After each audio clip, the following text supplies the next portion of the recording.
சுவிசேஷத்தில் லூக்காதின சுவிசேஷம் 19ஆம் அதிகாரத்தில் ஏன் நாம் இதை பார்க்குறோம்? ஒருவேளை இந்த சந்தர்ப்பத்தில் நாம் ஆண்டவருக்கு பிரியமா நாம் நம்மளை மாற்றிக்கொள்ள முடியுமானா இது ஒரு டைம் நமக்கு இந்த வருஷம். ஏன்னா அடுத்த வருஷத்தில் ஒரு புதிய மனுஷன். ஒரு சில வருஷத்தை கிடக்கிறதே கஷ்டம்.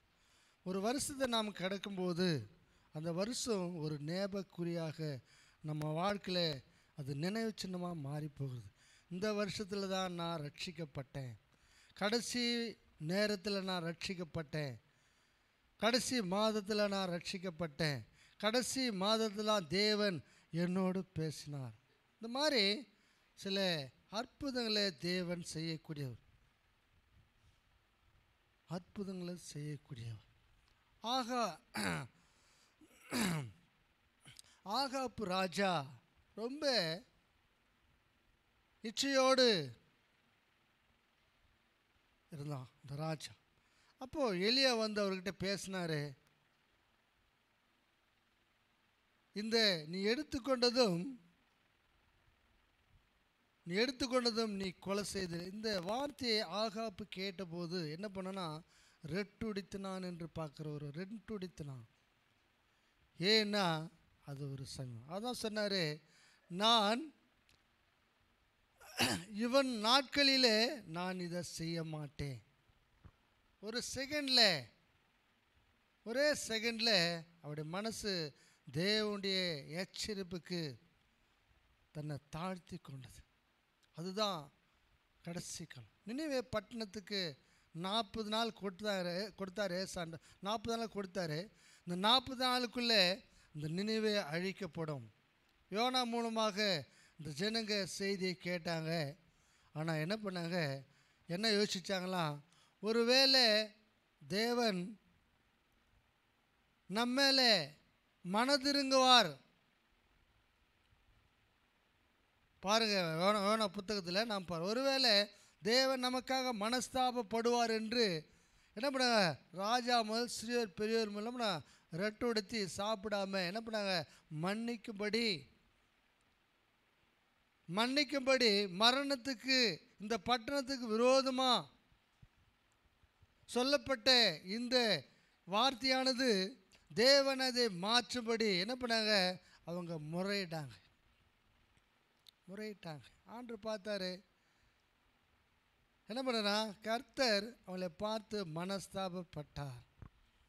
அதனால் ஐயோ இவ்வளோ ஜனங்க, 1,20,000 பேருக்கு மேலே இருக்கிற ஜனங்க,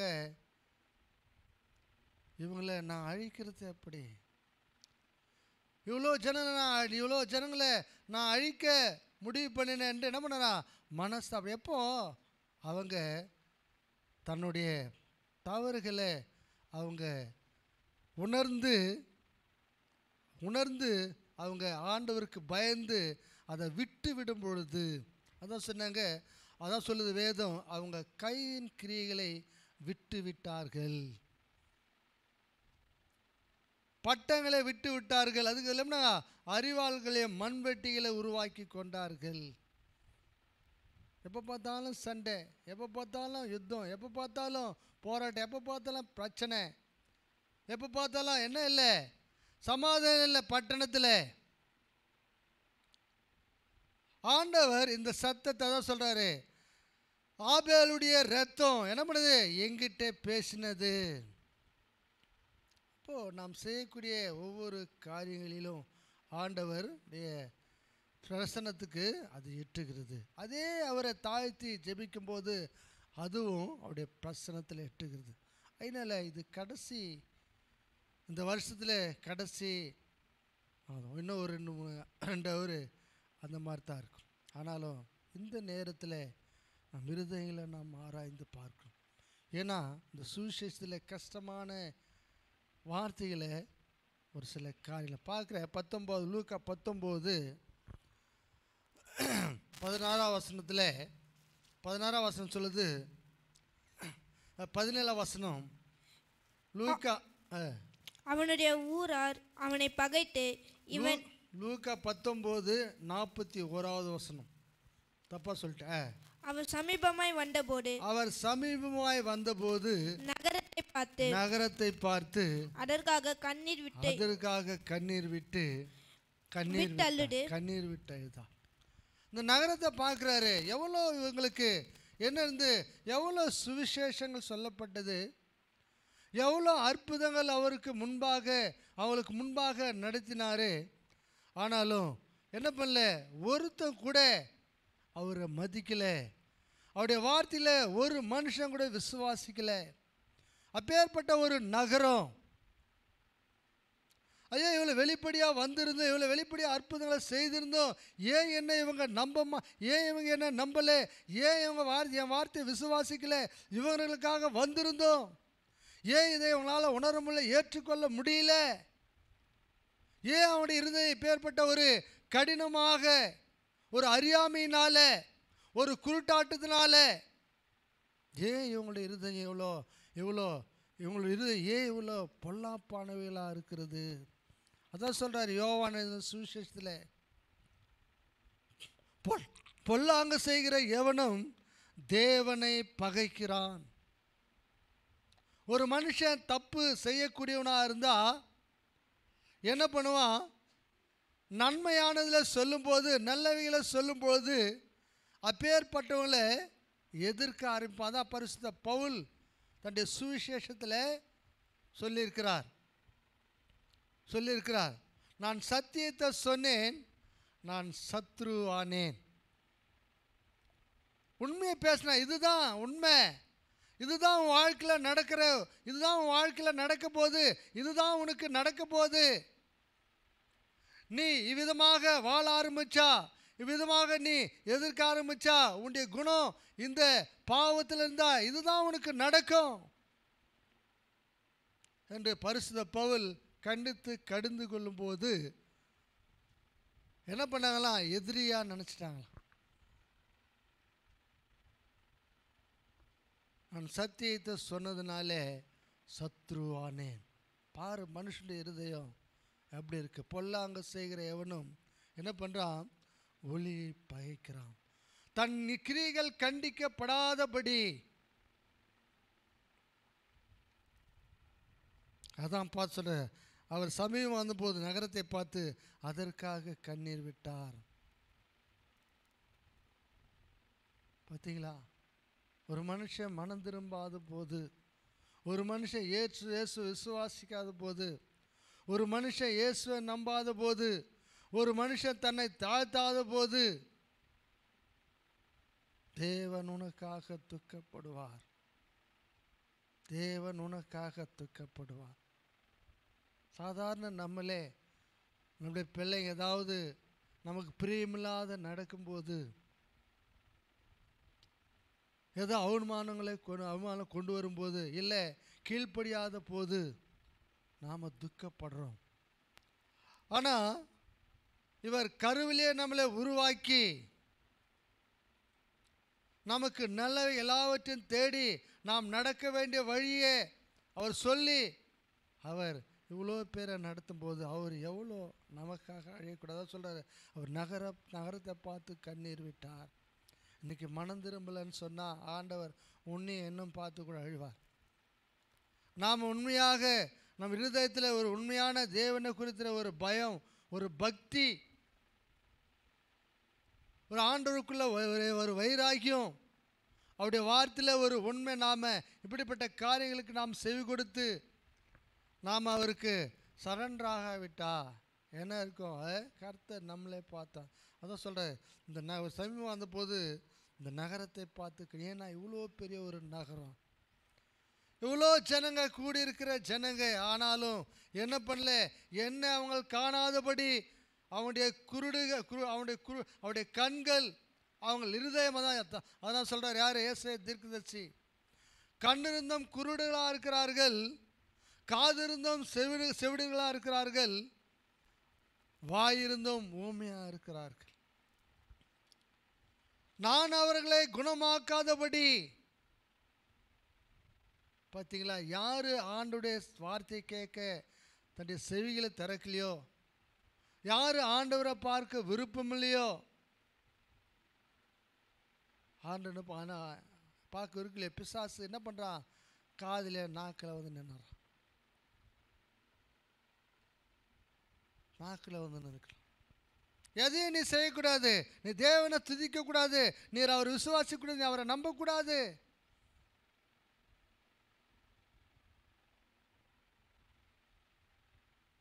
ஏன் இந்த வார்த்தையை நாம் சொல்ல வேண்டியது? இந்த நேரத்தில் ஒருவேளை நம்மளை கொஞ்சம் ஆராய்ந்து பார்க்கணும். புது வருஷத்தில் போகிறோம். பழையவைகள் ஒழிந்து எல்லாம் புதுசாக இருக்கிறது. பழைய மனுஷன் அவருடைய செய்களை அழித்து போடுங்க அப்படின்னு சொல்கிறார் பரிசுத்த பவுல். ஏன்னா சில வருஷங்கள் நமக்கு கிடைக்கிறது ரொம்ப கஷ்டம், சில நாட்கள் நமக்கு கிடைக்கிறது கஷ்டம், சில சமயங்கள் நமக்கு கிடைக்கிறது ரொம்ப கஷ்டம். அதான் இந்த வசனத்தில் நாம் பார்க்குறோம். கண்ணிவிட்டான்னு சொல்லி, உனக்கு கிடைத்த இந்த நாளிலாகில் உன் சமாதானத்துக்கு ஏற்றவைகளை.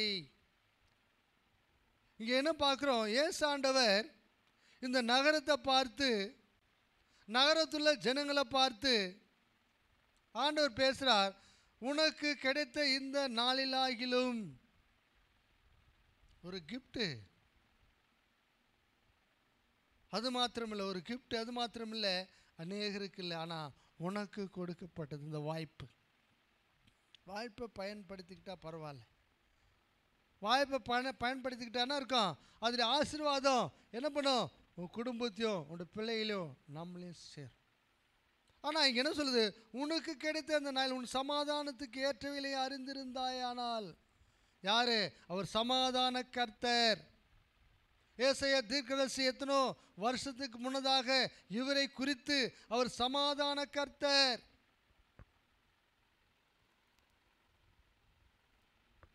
பார்த்தீங்களா? நாம் இருதயத்தில் தேவனுக்கு இடம் கொடுக்காத வரையும் நாம் சமாதானத்தை பார்க்க முடியாது, விடுதலையை பார்க்க முடியாது. சொல்ல, உனக்கு கிடைத்த நாளையில் உன் சமாதானத்துக்கு ஏற்றவில்லை அறிந்திருந்தா நலமாயிருக்கும். சமாதானத்துக்கு ஏற்றவில்லை அறிந்திருந்தா இருக்கும், உன் வாழ்க்கையில் அது நலமாயிருக்கும். இப்பொழுதோ சொல்றாரு, இப்பொழுதோ. பார்த்தீங்களா? எவ்வளோ ஒரு இக்கட்டான ஒரு நிலைமையில இந்த பட்டணம், எவ்வளோ ஒரு இக்கட்டான நிலைமை, இன்னைக்கு இக்கட்டான நிலையில் இந்த பட்டணம் குருடாக இருக்கிறது. இது யாரை குறிக்கிறது? இயேசு மேலே விசுவாசம் இல்லாதவர்களை குறிக்கிறது.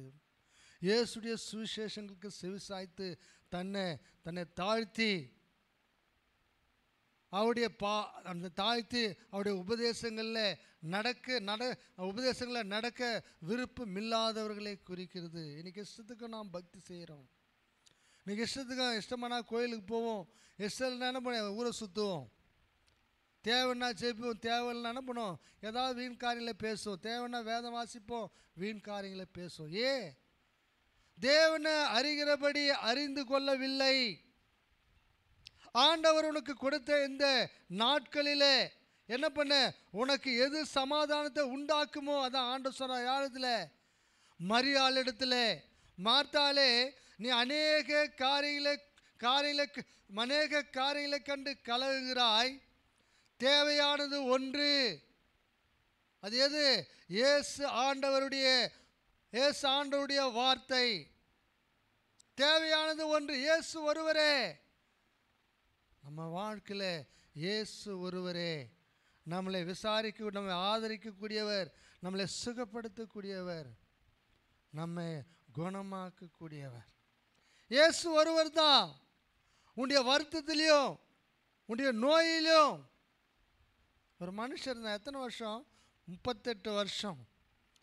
அவனை போய் கேட்கும்போது அந்த மனுஷன் சொல்கிறான், என்னை யாரும் கொண்டு போய் விடணுங்க, என்னை யாரும் கொண்டு போய் என்னது அந்த குளத்தை கலக்கும் போது யாரும் என்னை கொண்டு போய் விட யாரும் எனக்கு இல்லை சொன்னான். நல்லமே சொன்னான். ஒரு சிலர் சாக்கு போக்கு சொல்கிறாங்க, இதனால்தான் நான் என்ன பண்ணும்ல, இதனால்தான் என்ன இதை விட முடியல, என்னவோ தெரியல, இதுலேருந்து வெளியில் வர முடியல, இதனால தான் நான் இப்படி இருக்கேன், அப்படி இருக்கேன், அப்படி இருக்கேன், சாக்கு போக்குன்னு சொல்லி என்ன பண்ணுங்க, தனக்கு வரும் கிருபையை போக்கிக் கொள்கிறார்கள்.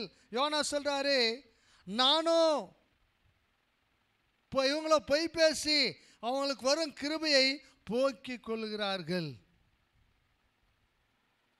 இந்த மனுஷன்கிட்ட வந்தார், என்னப்பா உன்னை குணமாக்க உனக்கு விருப்பமானு கேட்டார். அவன் சொன்னான், என்னை கொண்டு போய் விட யாரும் இல்லை, நான் போகிறதுக்குள்ள வேறொருவன் இறங்கி விடுகிறான். 38 வருஷத்தில் 38 வருஷம் முடிஞ்சு 38 வருஷம் அங்கே இருக்கிறான். அந்த 38வது வருஷத்தில் தேவன் அவனை குணமாக்கினார். அவன் நிலைமையை ஒத்துக்கிட்டான். என் பிரச்சனை இதுதான், நான் போகிறதுக்குள்ள வேறொருவன் இறங்கி விடுகிறான். அது ஒரு சமயம், அவனுக்கு கிடைச்ச ஒரு வாய்ப்பு. பார்த்தீங்களா, எத்தனை முறை நாம் வாய்ப்புகளை நாம் நழுவிட்டு இருக்கிறோம். எங்கள் கம்பெனியில் சொல்லுவாங்க, ஏற்கனவே சில அதிகாரிகள் வந்து கொஞ்சம் பேரை எடுத்துக்கிறேன், மீதி இருக்குல்ல அப்புறம் பார்க்கலாம். இவங்க என்ன பண்ணிட்டாங்க, இல்லை இல்லை எங்களுக்கு அது வேணாம். சமீபத்தில் வந்தது, அதையும் தட்டி விட்டுட்டாங்க. அதுதான் ஒரு குருட்டாட்டம். என்னது, அதுதான் ஒரு அந்த சமயத்தை இப்போ என்ன பேச, ஐயோ நாம் இப்போ இதை செய்யாது போட்டுமே, இதை வாங்காது போட்டோம், அதை வாங்க. அவனெல்லாம் ஏமாத்துறான். பிசாசு சொல்ல உட்காந்துன்னு எப்படியெல்லாம் இவங்கள ஆட்டி படைக்கணுமோ அப்படியெல்லாம் பண்ணிட்டான். ஒன்றும் பண்ண முடியல. ஒரு சமயம் ஆண்டவர் ஒரு வழிக்கா, ஆண்டவர் ஒரு டைம் நம்ம கொடுக்குறாரு, இதை நீ பயன்படுத்திக்கோ, இந்த நேரத்தை, இந்த நாளை, இந்த சந்தர்ப்பத்தை நீ பயன்படுத்தி உன்னுடைய தேவைகளை நீ பெற்றுக்கொள். ஆனால் மனுஷனுக்கு அந்த அறிவில் ஆசை, மனுஷனுக்கு ஆசை, உலகத்தின் மேலே இருக்கிற ஆசை. அதனால என்ன பண்ணுது, அதை விட்டு வர. ஆனால் இந்த 38 வருஷம் இருக்கு இந்த வேதியஸ்ன்னு சொன்னால், என்னை கொண்டு போய் விட யாரும் இல்லை. சமயம் அவ்வளோதான். ஏசுந்தா நீ சுவாசமாக விரும்பி அவன் நினச்சிருந்தா, நான் எத்தனை முறை நான் ட்ரை பண்ணிட்டேன், ஆனால் முடியல, இவரா என்ன சுகமாக்க போகிறாரு நினச்சிருக்கலாம். ஏன்னா இயேசு ஒரு சாதாரணமானவர் தான், அவர் பார்வையில் பார்த்து. ஆனால் அவனுக்குள்ள ஒரு பாரம், அவனுக்குள்ள ஒரு பாரம். யார் எதை கேட்டாலும் தன்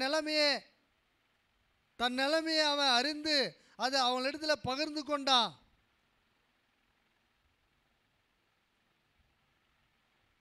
என்னால் அவளை சீக்கிரமாக கடந்து போக முடியாது, நான் போகிறதுக்குள்ள வேறொருவன் போயிடுறான் அப்படின்றத அவன் சொன்னார். நீ சோஸ்தமானா நீ எழுந்துக்கன்னு சொல்லும்போது என்ன பண்ணான், அவன் உடனே எழுந்தான்னு பார்க்குறோம். அது ஒரு சமயம், அவ்வளோதான். இந்த இடத்துல பார்க்குறோம், உனக்கு கிடைச்ச இந்த நாளிலாயில் சமாதானத்துக்கு ஏற்றவில்லை, நீ அறிந்திருந்தாய் நலமாக இருக்கும். கடைசி மாதம், கடைசி நேரம், அந்த வருஷம் என்னவா ஆகுமோ, இப்போ நாம் செய்தி கேட்டோம், என்னவா ஆகுமோ தெரியாது. ஆனால் இது டைம், நம்ம இருதயங்களை ஆராய்ந்து பார்க்குற டைம், நம் மனதை ஒப்பு கொடுக்குற டைம், தேவன் நமக்கு கொடுத்த ஒரு வாய்ப்பு. இந்த வசனம் என்ன சொல்லுது, உனக்கு கிடைத்த இந்த நாய். பார்த்தீங்களா, ஒரு நாட்கள். இன்னொரு இடத்துல என்ன பார்க்குறோம், இன்னொரு இடத்துல மத்தேயு சுவிசேஷம் 23வது வசனத்தை நாம் 23ஆம் அதிகாரத்தில் 37வது வசனத்தில், எருசலேமே எருசலேமே, தீர்க்கதரிசிகளை கொலை செய்து உன்னிடத்திலே அனுப்பப்பட்டவளே, கல்லெறிந்தவளே, கோழி தன் குஞ்சுகளை தன் சிறைகளுக்கே கூட்டி சேர்த்துக்கொள்ள வண்ணமாக நான் எத்தனையோ தரம் உன் பிள்ளைகளை சேர்த்துள்ளேன், மனதாயிருந்தேன், உங்களுக்கோ மனதில்லாமல் போயிற்று. எத்தனையோ டைம், எத்தனையோ தரம் உன்னை என் பக்கமாக சேர்த்து, என்னுடைய குடும்பமாக, என்னுடைய சந்ததியாக, என்னுடைய மகனாக சேர்த்து கொள்ள ஒரு கோழி தன் குஞ்சியை எப்படி தன் சேட்டையில் கீழே அது எதிரி வரும்போது, பருந்து வரும்போது எப்படி அது தன்னை அடைத்து கொண்டு அவைகளிலிருந்து தப்பித்து கொள்ளுமோ.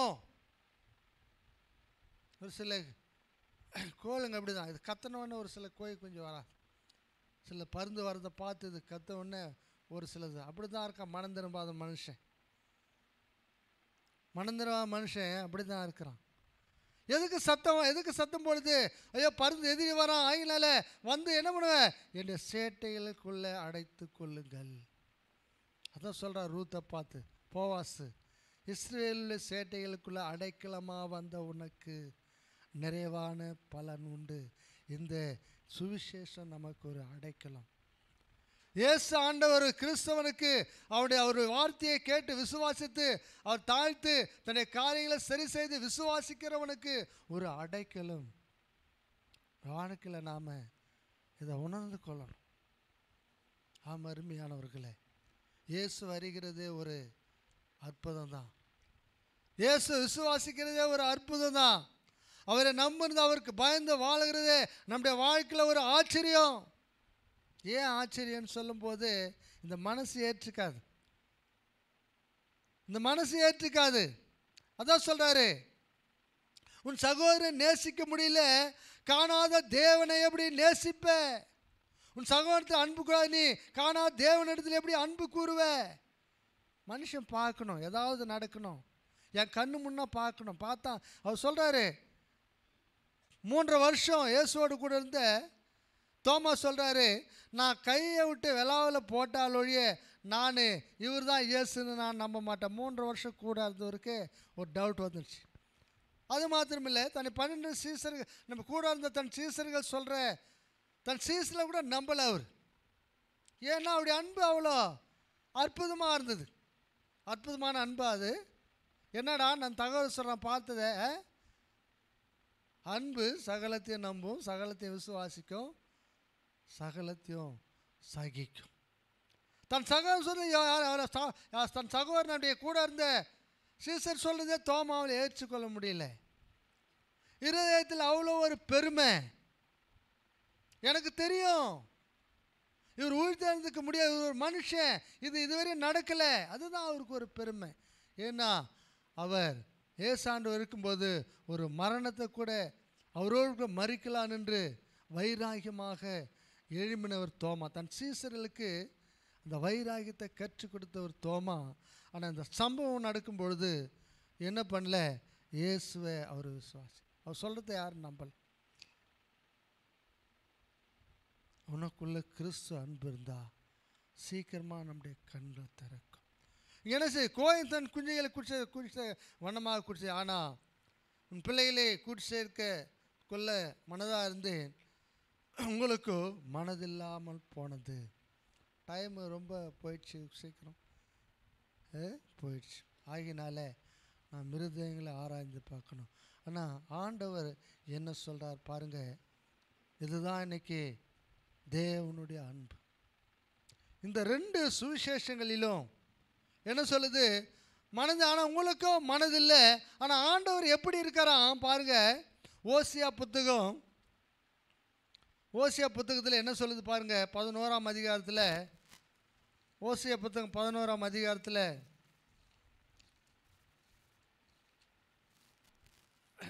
என்ன சொல்லுது பாருங்க.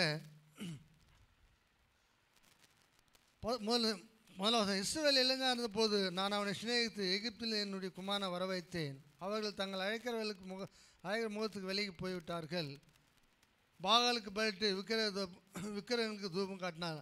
நான் எபிரேயமை கைமிடித்து நடக்க பழகினேன், ஆனாலும் நான் குணமாக்குவேன் என்று அறியாமல் போனார்கள். போனவங்களை பற்றி பேசுது. அவர் என்ன சொல்ற, மனுஷன் கட்டிய அன்பின் கழுத்தினாலே நான் அவளை இழுத்தேன். அவர்கள் கழுத்திலிருந்து நுகத்தடி எடுத்து போடல் போல இருந்து அவள் பட்சமாக அவளுக்கு ஆகாரம் கொடுத்தேன். சொல்கிறாரு, அவங்க பக்கம் தான் இருந்தேன் நான், இவங்க பக்கமாக இருந்து அப்படி எல்லா தேவைகளை பெசாசன் வானத்தில் காலி ஆகிடுவாங்கன்ட்டு பட்சமாக இருந்து, ஆனாலும் என்ன சொல்ல, மனம் திரும்ப மாட்டோம் என்கிறார்கள்.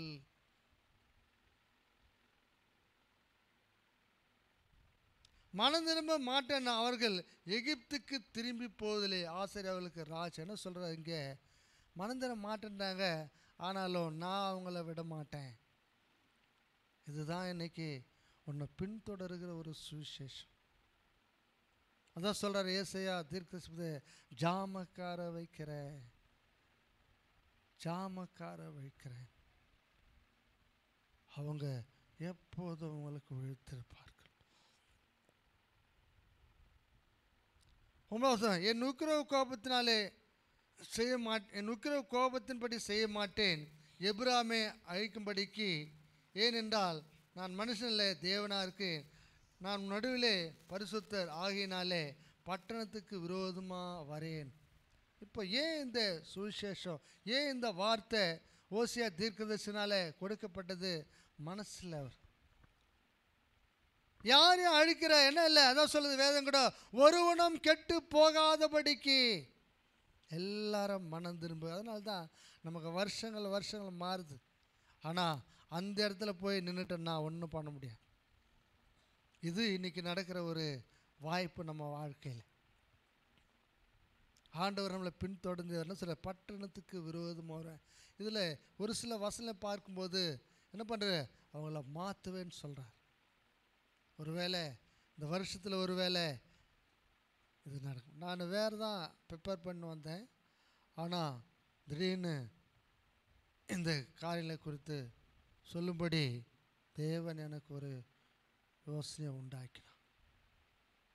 ஏன்னு சொன்னால், நமக்குள்ளே எத்தனை பேர் அந்த வைராகியத்தோடு இருக்கிறோமோ, அந்த ஆசையோடு இருக்கிறோமோ, இந்த வருஷத்தில் என்னுடைய வாழ்க்கையில் ஒரு தீர்மானம் இருக்கணும்,